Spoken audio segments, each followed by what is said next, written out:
Well, Excellency, distinguished guests, ladies and gentlemen, good afternoon. I sincerely apologize as I will deliver my speech in Bahasa Indonesia due to my English is not too good for you to follow.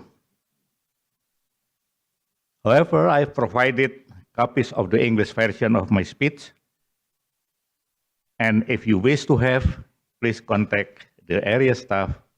They will be help you. Thank you. Let's start the speech. Assalamualaikum warahmatullahi wabarakatuh. Salam sejahtera. Suatu kehormatan bagi saya atas kesempatan yang diberikan untuk berbicara pada acara yang sangat istimewa ini, yaitu peringatan 20 tahun Perjanjian Damai Aceh. Izinkanlah saya untuk menyampaikan terima kasih saya kepada Bapak Tetsyo Watanabe, President of Area, Pak Nobuhiro Aisawa, Dean of Area School and Government, dan seluruh staf dari area atas terlaksananya acara ini. Menurut saya acara ini syarat akan pelajaran yang dapat kita petik bukan hanya bagi bangsa Indonesia, tetapi juga bagi bangsa-bangsa lain. Sebuah pelajaran berharga dalam kita membangun upaya damai guna dapat menyelesaikan konflik yang terjadi secara bermartabat untuk kepentingan kemanusiaan, kepentingan bangsa dan negara. Saya akan mendahului dengan sedikit sejarah singkat dari Provinsi Aceh. Provinsi Aceh adalah suatu provinsi penting di Indonesia dengan latar belakang kekayaan akan sejarah dan budayanya. Aceh merupakan tempat awal dari berkembangnya Islam di Indonesia dan juga di Asia Tenggara. Karenanya tidaklah mengherankan apabila Aceh dikenal sebagai Serambi Mekah. Masyarakatnya yang heroik dan punya ketahanan yang hebat telah membuat Aceh menjadi daerah terakhir yang dapat dikuasai oleh penjajah Belanda. Ketika Republik Indonesia memproklamasikan kemerdekaannya di tahun 1945, Aceh merupakan salah satu yang pertama sekali menyatakan dukungannya kepada Republik Indonesia. Dan di tahun 1948, masyarakat Aceh dari berbagai kalangan telah secara sukarela mendonasikan hartanya dalam membantu pemerintah Indonesia untuk membeli sebuah pesawat kali pertama yang kemudian diberi nama Selawah dengan kode RI-001 yang itu kemudian menjadi cikal bakal dari maskapai Garuda Indonesia. Namun demikian sangatlah disayangkan kompleksitas dari gabungan kekecewaan antara rasa keadilan, keinginan untuk mendapatkan otonomi lebih luas, dan keinginan untuk menerapkan syariat Islam yang tidak terlaksana, telah menyulut terjadinya konflik berkepanjangan. Selama bertahun-tahun, berbagai upaya telah dilakukan, termasuk juga upaya damai untuk menyelesaikannya, namun hal tersebut tidak membawa hasil maksimal. Dan baru pada tahun 2005, perdamaian itu akhirnya dapat juga dicapai, yang semoga menjadi sebuah perdamaian abadi. Sejarah berdirinya insurgensi di Aceh berawal pada tanggal 20 September 1953. Ketika Daud Birah, mantan gubernur militer Aceh semasa perang kemerdekaan, mendeklarasikan kemerdekaan negara Islam Aceh, bagian dari negara Islam Indonesia. Dan sebagai jawaban atas keputusan tersebut, Presiden Soekarno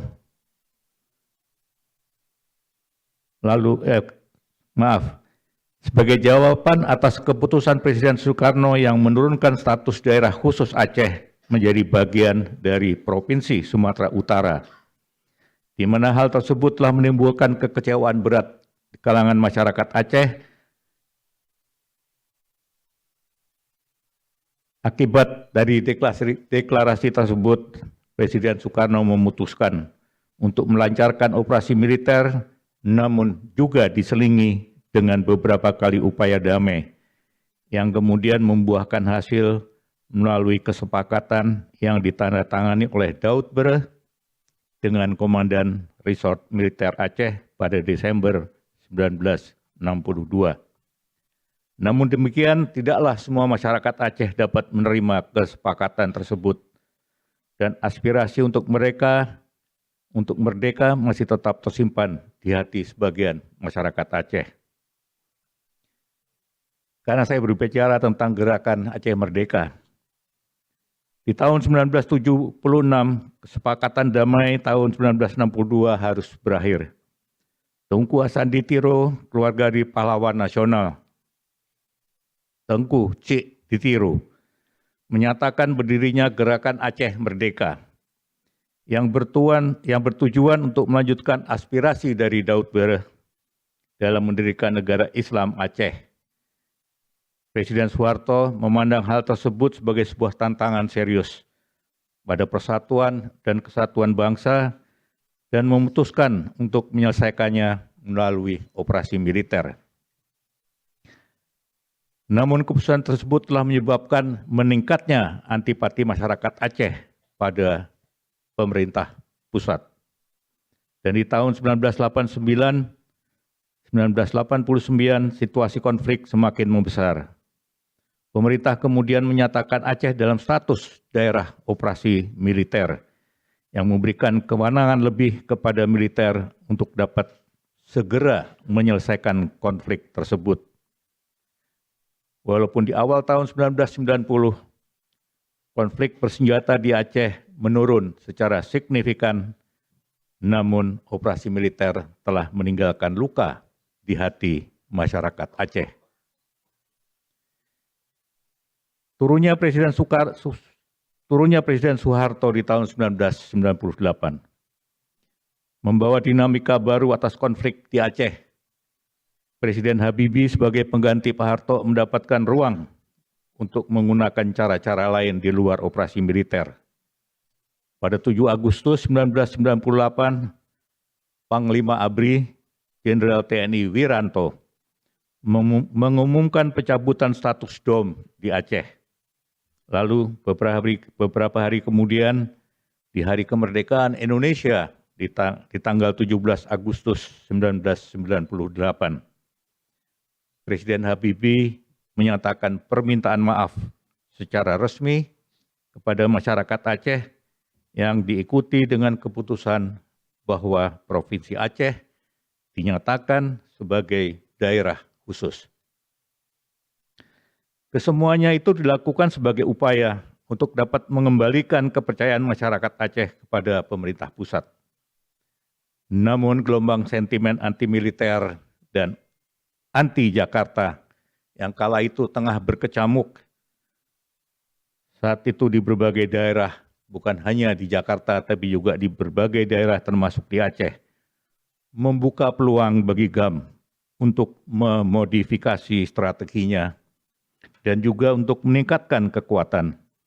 Yang ini semua berakibat hanya tidak meredanya, bukan justru meredanya konflik, namun justru memberikan tantangan yang semakin serius dibandingkan dengan waktu-waktu sebelumnya. Pada pandangan saya,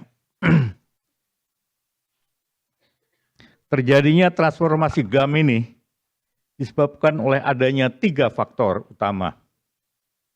Yang pertama, akibat dari operasi lawan insurgensi yang dilancarkan pada tahun 1989-1998.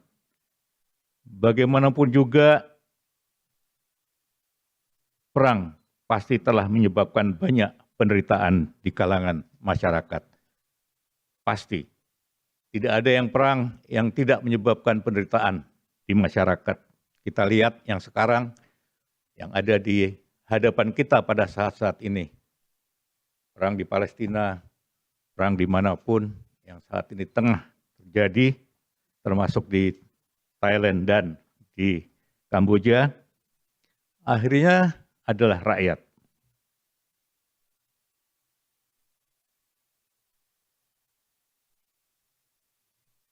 Kedua, adanya rasa ketidakpuasan masyarakat atas pelaksanaan otonomi khusus yang antara lain disebabkan oleh tidak optimalnya Pemda Aceh dalam melaksanakan pembangunan dan perbaikan kehidupan masyarakat. Ditambah pada saat itu adanya kasus korupsi di kalangan Pemda yang menyebabkan masyarakat makin kecewa.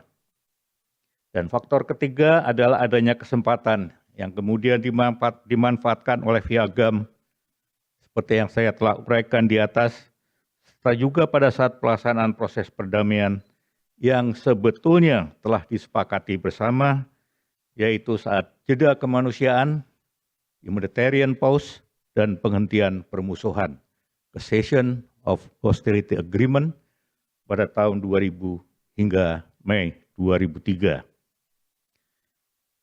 Pada faktor pertama dan kedua sangatlah bisa saya pahami. Kalau hal tersebut telah mendorong masyarakat Aceh untuk mendukung bahkan bergabung dengan GAM. Karena sebagai layaknya manusia biasa, masyarakat Aceh tentu wajar untuk mau atau menginginkan adanya perubahan pada kehidupan yang lebih baik. Namun tidaklah demikian pada faktor yang ketiga. Dengan rasa hormat saya kepada Piagam, saya meminta maaf bahwa saya harus menyampaikan hal ini. Saya meminta maaf karena sungguh saya sangat menyesalkan bahwa di tengah harapan untuk tercapainya kedamaian yang sudah lama didambakan dan sudah berada di depan mata, GAM justru memanfaatkan proses perdamaian yang tengah berjalan untuk mengembangkan strategi politiknya, melakukan propaganda dan upaya-upaya lain untuk memperoleh perhatian dan dukungan internasional. Lebih jauh lagi, GAM telah menggunakan kesempatan saat TNI mengendurkan tekanannya di dalam mendukung pelaksanaan perdamaian yang pada saat itu adalah perintah saya agar mereka tidak lagi melakukan operasi, TNI tidak lagi melakukan operasi ofensif pada saat jeda kemanusiaan dan juga penghentian permusuhan. Namun demikian, oleh Piagam, hal tersebut justru digunakan untuk melakukan pengembangan organisasi, peningkatan rekrutmen, mengintensifkan pelatihan, dan secara terbuka melakukan penolakan seperti tadi disampaikan atas pelaksanaan penghancuran senjata yang itu seharusnya dilakukan pada fase yang ditentukan, namun mereka menolaknya secara terbuka. Sungguh sangat saya menyayangkannya. Sekali lagi saya harus minta maaf yang sebesar-besarnya apa yang harus saya ucapkan tadi. Namun hal tersebut dikarenakan oleh kekecewaan saya yang besar. Karena proses perdamaian itu sendiri terjadi antara lain karena saran dari Bapak Susilo Bambang Yudhoyono selaku Menko Polkam dan saran dari Pak Bambang Yudhoyono kepada Presiden Megawati Soekarno Putri. Dan juga saran saya pribadi agar dalam menyelesaikan konflik Aceh, kita tidak harus lagi menyelesaikannya melalui cara militer. Akibat dari semua kondisi di atas, gagallah perundingan yang tengah berlangsung di Tokyo pada 18 Mei 2003. Dan sebagai jawaban atas kegagalan tersebut, Presiden Megawati kemudian mendeklarasikan Aceh dalam status darurat militer, martial law, disertai perintah untuk dilaksanakannya operasi pemulihan keamanan. Dalam saya menjalankan perintah Presiden tersebut dan belajar dari pengalaman sebelumnya, selaku Panglima TNI saya mengambil kebijakan meliputi hal-hal sebagai berikut. Para prajurit yang akan dikerahkan untuk melancarkan operasi pemulihan keamanan di Aceh adalah para prajurit yang tidak hanya terlatih dalam bertempur, namun juga harus memiliki pengetahuan cukup untuk bagaimana mereka bisa memenangkan hati dan pikiran rakyat, winning the heart and the mind of the people.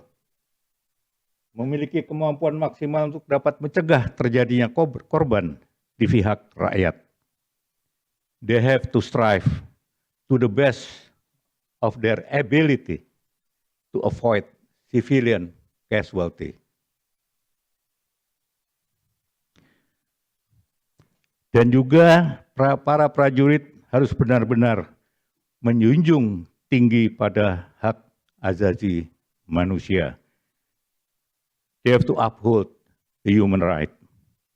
Dan untuk menjamin kesemua itu dilaksanakan dengan baik, saya menerapkan sistem reward and punishment langsung di lapangan. Dan sebagai pendorong semangat agar setiap prajurit mau memberikan yang terbaik selama pelaksanaan operasi, sebelum diberangkatkan, saya langsung berbicara di hadapan mereka. Dimanapun mereka akan berada, dan kalau kalian telah memberikan prestasi yang terbaik, maka saya akan datang untuk saya berikan kenaikan pangkat luar biasa sebagai penghargaan kepada prajurit yang pantas menerimanya. Namun demikian, saya juga akan datang langsung ke daerah operasi dimanapun mereka berada. Kalau kemudian didapati adanya prajurit yang indisipliner, terlebih apabila itu dilakukan dengan merugikan rakyat, saya akan turunkan pangkatnya langsung atau segera saya kembalikan untuk bisa segera diproses di pengadilan militer. Dan kali pertama itu terjadi di lingkungan Tentara Nasional Indonesia, saya minta para pemilik dari media untuk mau mengajak para jurnalisnya yang secara sukarela bersedia untuk dilatih dan disiapkan dan ditempatkan di unit-unit TNI di daerah operasi dengan maksud agar mereka dapat melihat secara langsung dan mereka akan diminta untuk meliput dari tangan pertama perilaku dari para prajurit selama melaksanakan operasi. Kenapa ini saya lakukan? Karena saya tidak mau lagi apa yang pernah terjadi sebelumnya yang berakibat kemudian masyarakat Aceh itu lebih banyak mendukung GAM, jangan sampai terjadi lagi saat itu. Tsunami. Pada 20 Desember 2004, di tengah situasi ketegangan akibat pertempuran, mega tsunami menerjang Aceh, menyebabkan kehancuran masif secara fisik, ekonomi, dan sosial, dan memberikan dampak penderitaan psikologis yang luar biasa. Lebih dari 17.000 korban meninggal dan hilang, dan 500.000 orang harus kehilangan tempat tinggal, terisolasi di berbagai tempat. TNI dan GAM menderita banyak kerugian, harus diakui, namun kekuatan GAM menjadi berkurang secara signifikan. Merespon bencana tersebut, Presiden Yudhoyono memutuskan untuk dilaksanakannya operasi tanggap darurat berskala besar. Tentara dari berbagai negara diundang untuk ikut berpartisipasi. Tercatat setelah Perang Dunia Kedua, operasi tanggap darurat di Aceh merupakan operasi militer selain perang yang terbesar di dunia. The biggest military operation other than war after the Second World War. Dengan tingkat keberhasilan tertinggi pada skala persentase dalam hal penyelamatan manusia akibat bencana. Kita syukuri bahwa di balik kepedihan akibat tsunami ada rahmat yang didapat. Tsunami telah membuka jalan bagi tercapainya perdamaian di Aceh, walaupun tadi barangkali agak berbeda. Tsunami telah menciptakan rasa kemanusiaan bagi semua pihak, yang kemudian mendorong pemerintah Indonesia maupun GAM untuk memulai kembali proses perdamaian. Kedua-dua pihak sama-sama menaruh simpati besar kepada para korban bencana dan menyadari bahwa menolong korban tsunami jauh lebih penting dari melanjutkan konflik. Pada Januari 2005 dengan difasilitasi oleh mantan Presiden Finlandia, Martti Ahtisaari, pemerintah Indonesia dan GAM memulai kembali perundingan damainya di Helsinki. Menteri Hukum dan HAM Pak Hamid Amaluddin memimpin delegasi Indonesia, sementara dari pihak GAM diwakili oleh Perdana Menteri Malik Mahmud. Setelah 5 putaran perundingan yang intensif, akhirnya pada tanggal 15 Agustus 2005, ditandatanganilah kesepakatan Helsinki menandai berakhirnya konflik yang telah berlangsung lebih dari 3 dekade. Hari-hari ini saya sangat bahagia. Masyarakat Aceh menikmati suatu kehidupan baru yang telah lama didambakan. Stabilitas dan kedamaian sudah kembali.